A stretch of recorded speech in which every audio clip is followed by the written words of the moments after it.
அடுத்து ஜெபிச்சேன். ஆண்டவர் அதை அழிச்சு போட்டார். என் பொண்டாட்ட கேட்டேன், வலிக்குதா?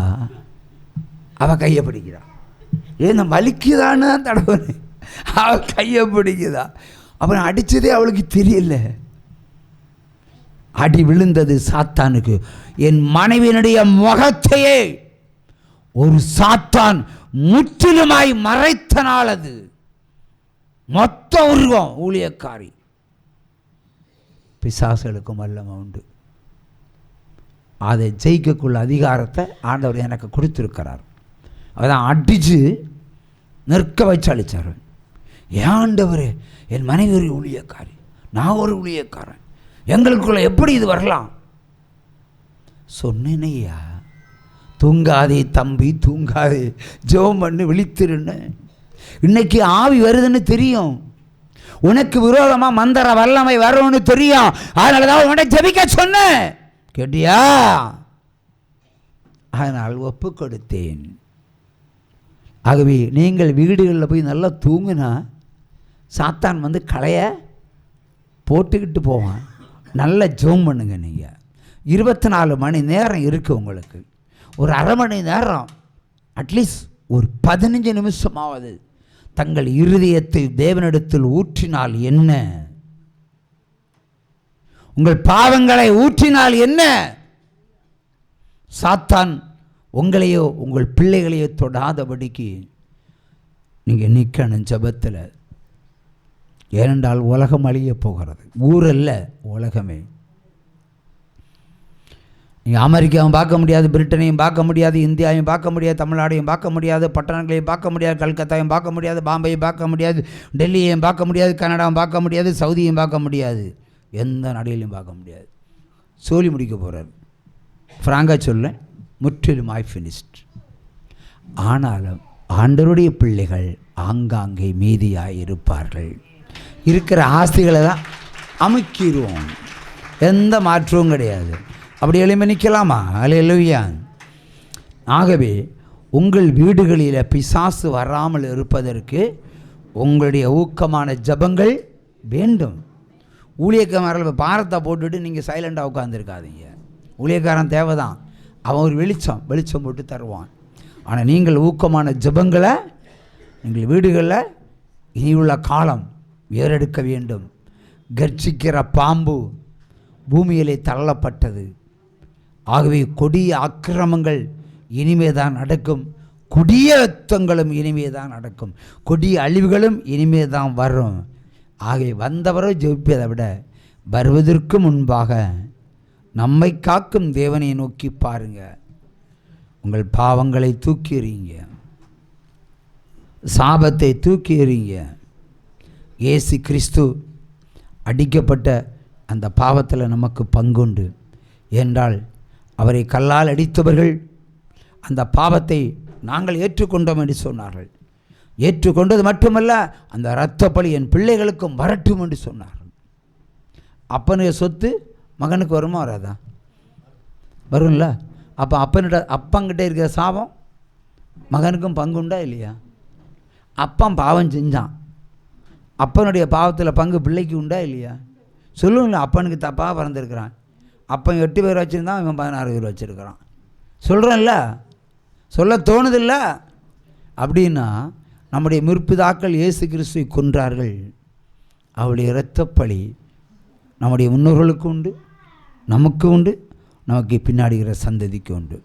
அவை கழுவி துடைக்கப்பட வேண்டுமானால் பொருத்தனை ஜெபத்தில் மட்டும்தான், வேறு எந்த மார்க்கத்தையும் பைபிள் சொல்லலை. உபவாசித்தால் உன் பாவம் கரையும் என்று சொல்லவில்லை ஆண்டவர், இல்லையா? ஞானஸ்தானம் எடுத்தால் உன் பாவம் ஓடிப்போன்னு சொல்லலை. சொல்லியிருக்காரா? இல்லை. பொய் சொன்னாலே கொன்று போடுகிற தேவன். வாழ்க்கை முழுக்க எத்தனை பொய்களை சொல்லுகிறான். இன்றைக்கு நீங்கள் சொல்லுங்கள், பொய்யே சொல்ல மாட்டான். ஒரு கிறிஸ்தவனாக இருங்க, யாருக்கிட்டையும் உண்மை பேசுங்க, தப்பு வைக்கிறதுக்கு அவர் வருவார். நின்று கொண்டு ஒரு சாட்சியை சொல்லணும், அதை கேட்கணும். நீங்கள் நான் மனமுடைந்து நின்ற ஒரு வேளை, ஒன்றுமில்லாமல் இருந்த வேளை, என் பேரில் ஒரு பத்திரிகை பேரில் 3 லட்சம் ரூபா மான நஷ்ட வழக்கு போடப்பட்டது நாகர்கோவில் நீதிமன்றத்தில். என்னுடைய வழக்கறிஞர்கள் எல்லாம் என்னை விட்டுட்டு போயிட்டாங்க. விசாரணைக்கு நிற்க மாட்டாங்க. ஒரு பிரபலமான ஒரு பிஜேபியை சேர்ந்த ஒரு வழக்கறிஞர் எனக்கு எதிராக எப்படியாவது என்னை உள்ளே தள்ள வேண்டும். பனிஷ்மெண்ட்டும் உண்டு, டிஃபர்மேஷனும் உண்டு. அப்பொழுது தன்னந்தனியாக வந்தேன். என் மனைவியினுடைய கம்மல் கடைசி இருந்தது, அதை கலட்டி விற்று பெஸ் அறி வந்தேன். ஏனென்றால் தீவிரமான விசாரணை, இந்த விசாரணையை ஆஜராகலைன்னா பனிஷ்மெண்ட்டும் தண்டனையும் ஒருமித்து வரும் என்று சொன்னார்கள். உலக பிரகாரமாக பயந்தேன். என்னுடைய வழக்கறிஞர் சரியாக வாதத்தை சொல்லவில்லை. ஆகவே குற்றவாளியாய் தீர்க்கப்பட வேண்டிய ஒரு சூழ்நிலை வந்துவிட்டது. இயேசு கிறிஸ்துவை ஏற்றுக்கொண்ட ஊழியக்காரனாக பிறகு அந்த முதல் சம்பவம், வேதனையோடு வந்தேன். அவையெல்லாம் பார்த்தாச்சுன்னா பாஞ்சாலியில் அடிபட்ட பஞ்சு மாதிரி இருப்பேன். நான் நிற்கிற இடத்துல எத்தனை ஐஏஎஸ் அதிகாரிகளும் பயப்பட்டவங்கள் உண்டு, காவல்துறை சில அதிகாரிகளும் கூட. அப்படி எனக்கு ரைட்டிங் இருக்கும். காசு இல்லை, சாப்பிட வழி இல்லை, திரும்பி போகிறதுக்கும் காசு இல்லை. ஆனால் வந்து சேர்ந்தாச்சுன்னா ஏன்னா வழக்கறிஞர் ஓடிட்டார், ஜூனியரும் ஓடிட்டார். கூண்டுக்குள்ளே நின்று ஆண்டவரேன்னு தான் கூப்பிட்டேன். என்றால் அங்கே சாப்பிட முடியாமல் என் மனைவி என் பிள்ளைகள் சாப்பிட காசு இல்லை, பச்சை தண்ணி தான் குடிக்கணும். இங்கே வழக்குக்காக வந்தேன். இங்கே வழக்கு தீவிரமாக போகும் மாதிரி இருக்கிறது. வழக்கறிஞரும் என்னை விட்டு போனார்கள். என்ன பேசுவதற்கு, எதை பேசுவதற்கு என்று வேதனையோடு நின்று கூண்டுக்குள்ளே நின்று இயேசுவேன்னு கூப்பிட்டேன். அவர் சொல்லியிருக்கார், கூப்பிடு நீ பதில் கொடுப்பார், குறைகளெல்லாம் நிறைவாக்குவார். கூப்பிடு நீ பதில் கொடுப்பார், குறைகளெல்லாம் நிறைவாக்குவார். எண்ணமெல்லாம் ஏக்கமெல்லாம் இன்றே நிறைவேற்றுவார். எண்ணமெல்லாம் ஏக்கமெல்லாம் இன்றே நிறைவேற்றுவார். கொண்டாடுவோம் கொண்டாடுவோம் காவலைகள் மறந்து கொண்டாடுவோம்.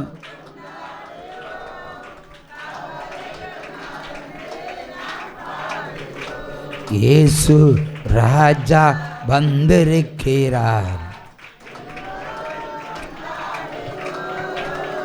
நான் கூண்டுக்குள்ள ஒரு ஐஸ் கட்டி கரையிறது போல அல்லது கரைஞ்சிக்கிட்டே இருந்தேன்.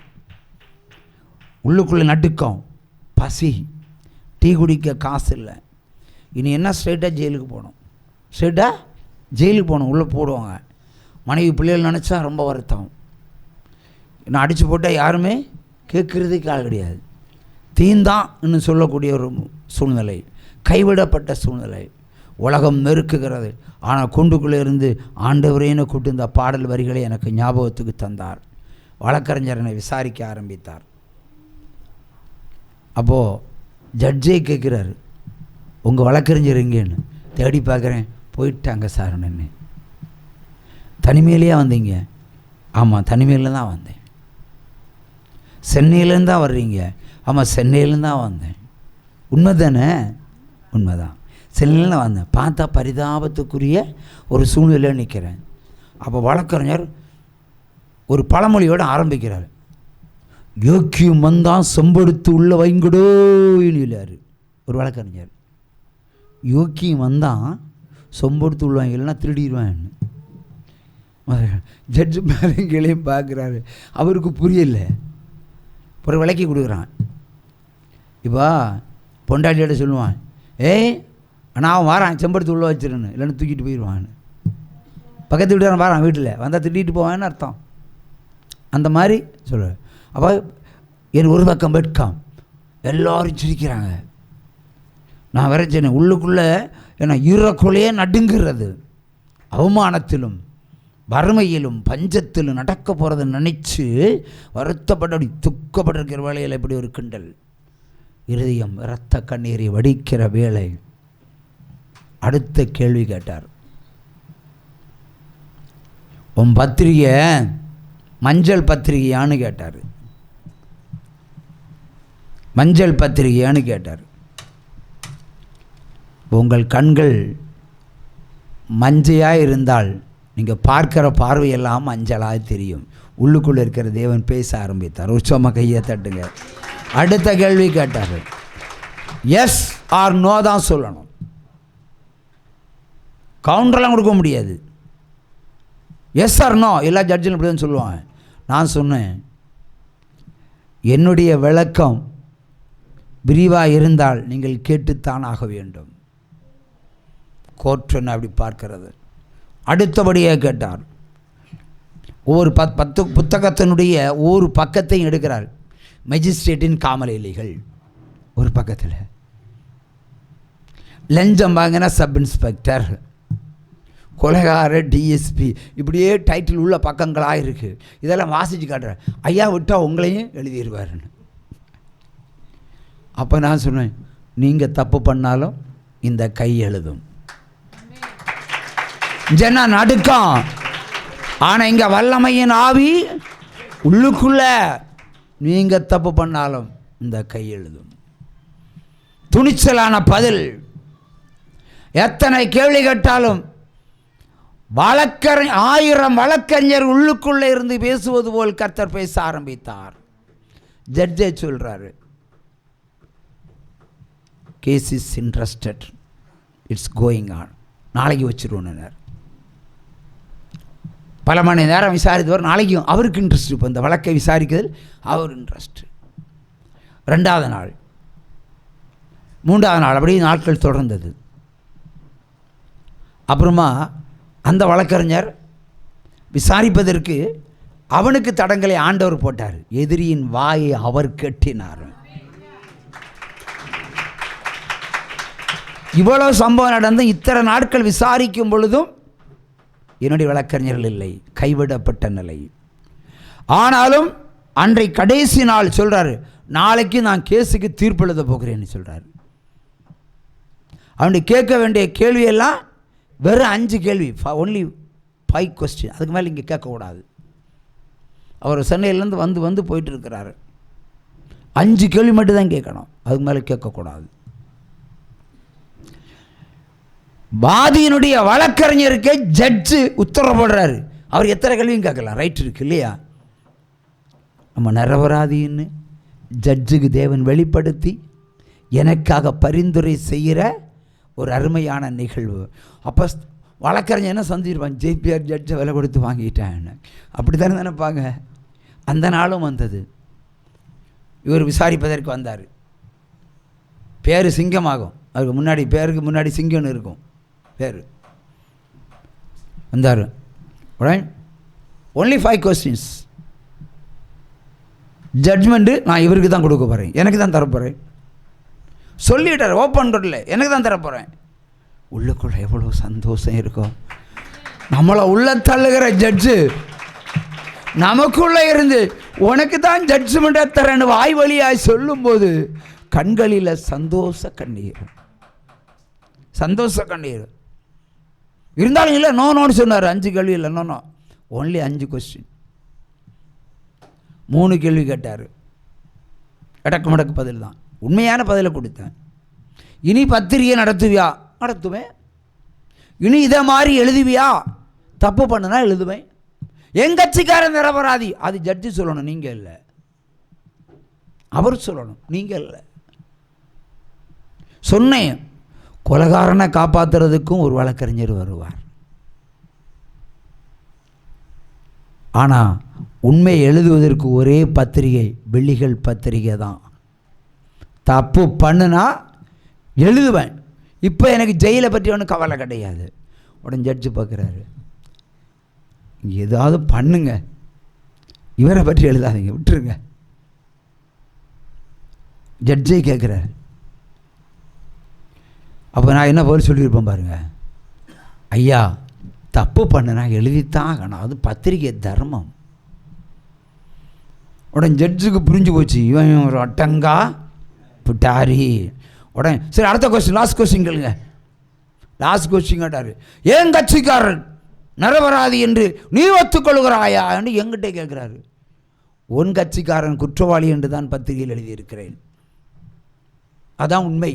உண்மையை தவிர வேறு ஒன்றும் இல்லை. ஜட்ஜுக்கு இவனும் திருந்த மாட்டான், அவனும் திருந்த மாட்டான். நான் சொல்லியும் அவன் கேட்கல, அவனையும் கேட்கல. வெளியிட்டார், சூட் இஸ் டிஸ்மிஸ்ட். எனக்கு ரிலீஸ். எவ்வளோ ஹாப்பி. உங்களையும் இந்த உலகம் கைவிடலாம், நீதிமன்றங்கள் கைவிடலாம், காவல்துறையில் கைவிடலாம், அரசு அதிகாரிகள் கைவிடலாம். ஆனால் இயேசு கிறிஸ்து எல்லா நிர்வாகத்திலும் உள்ளே வந்து உங்களுக்கு அற்புதம் செய்வதற்கு சர்வ வல்லவர். குற்றுயிர் போல் கொலையுயிரா கடந்த என்ன அப்படியே கூண்டுக்குள்ள வச்சு சிங்கக்குட்டி மாதிரி என்னை நடத்தின தேவன் உங்களை இந்த தேசத்தில் அப்படித்தான் நடத்த போகிறார். உம்மழகான கண்கள் என்னை கண்டதாலே முடிந்ததென்றே நினைத்த நான் உயிர் வாழ்கின்றேன். உம்மழகான கண்கள் என்னை கண்டதாலே முடிந்ததென்றே நினைத்த நான் உயிர் வாழ்கின்றேன். யாரும் அறியாத என்னை நன்றாய் அறிந்து தேடி வந்த நல்ல நேசரே. யாரும் அறியாத என்னை நன்றாய் அறிந்து தேடி வந்த நல்ல நேசரே. உம்மழகான கண்கள் என்னை கண்டதாலே முடிந்ததென்று நினைத்த நான். அல்லேலூயா. நாம் முடிக்கப்படவில்லை, ஆரம்பித்திருக்கிறோம், வாழ ஆரம்பித்திருக்கிறோம். அல்லேலூயா. என்ற அப்படி அழகான கண்கள் நம்மேல்